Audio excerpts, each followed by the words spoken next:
રાજેશ, આ વિગતવાર સમાચારની શરૂઆતમાં વાત કરીએ. બોટાદમાં ફાયરિંગનો બનાવ બનતા ફફડાટ ફેલાઈ ગયો.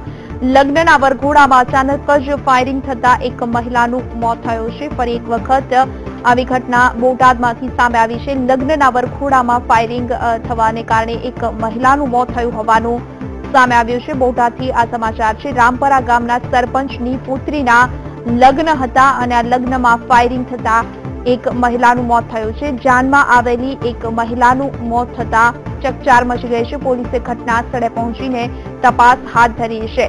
રામપરા ગામના સરપંચની પુત્રીના લગ્ન હતા અને જે દરમિયાન લગ્નના વરઘોડામાં ફાયરિંગની ઘટના ઘટી. જાનમાં આવેલી એક મહિલાનું મોત થયું છે અને જેના કારણે પોલીસે ઘટના સ્થળે પહોંચી તપાસ હાથ ધરી છે. વધુ માહિતી સાથે સંવાદદાતા રાજેશ બારૈયા ફોન લાઈન પર જોડાઈ ગયા છે. રાજેશ, જે રીતે લગ્નના વરઘોડામાં ફાયરિંગની ઘટના ઘટી અને જેના કારણે એક મહિલાનું મોત થયું છે, પોલીસે કયા પ્રકારની તપાસ હાથ ધરી છે? કોના દ્વારા ફાયરિંગ કરવામાં આવ્યું હતું?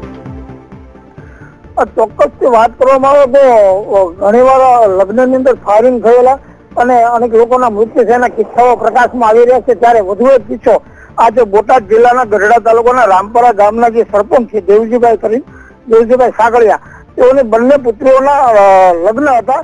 તેમાંથી એક જાન ગઢડા તાલુકાના કેરાળા ગામેથી આવી હતી અને બીજી જાન વિસિયા તાલુકાના દેવધરી ગામેથી આવી હતી. ત્યારે આ દેવધરી ગામમાં આવેલા ધાનિયાઓ દ્વારા વરઘોડો ચડાવવામાં આવ્યો. તેવામાં એક બંદૂકથી ફાયરિંગ કરવામાં આવ્યું હતું અને તે જાનમાં આવેલી દેવધરી ગામની એક મહિલા નીતાબેન મુકેશભાઈ ગોહિલ નામની મહિલાને ગોળી વાગી ગઈ છે અને તેનું ઘટના સ્થળે મૃત્યુ થયું છે.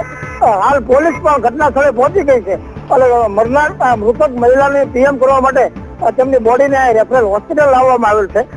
ટોળા દ્વારા ફાયરિંગ કરવામાં આવ્યું હતું. કોણ વ્યક્તિ હતો તેની હાલ પોલીસ તપાસ કરી રહી છે. જી બિલકુલ રાજેશ, આપનો આભાર સમગ્ર માહિતી માટે.